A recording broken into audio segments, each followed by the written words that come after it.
This is Shep O'Neill with the VOA Special English Health Report. Around the world, there is a shortage of replacement organs. Some doctors see a possible solution, growing new organs from patients' own cells. Dr. Anthony Attala is director of the Institute for Regenerative Medicine at Wake Forest University in North Carolina. He and other doctors recently described an experimental treatment with 7 young people who had diseased bladders. They received new bladders grown from their own cells. The report appeared in The Lancet. The 7 children and teenagers were born with incomplete closure of the backbone.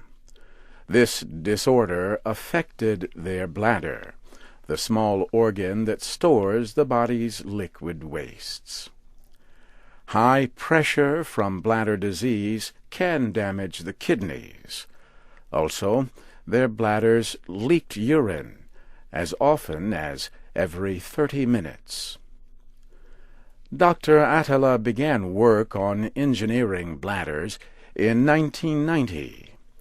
9 years later, he operated on the first patient.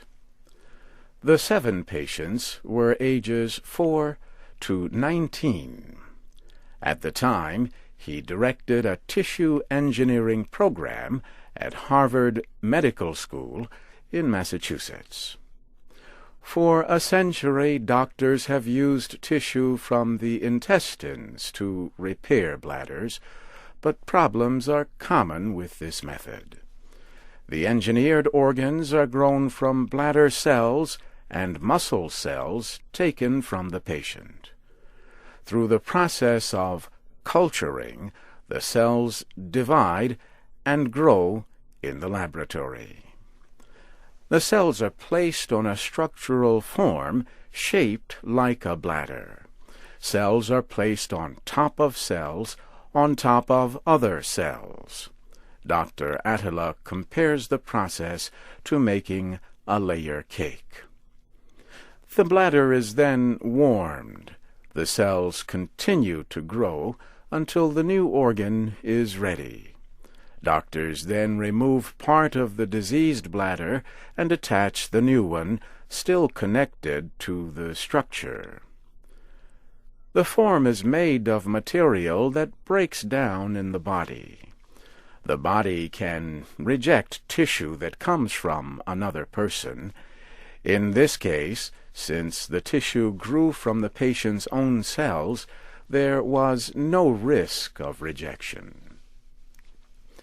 The complete process takes about 2 months.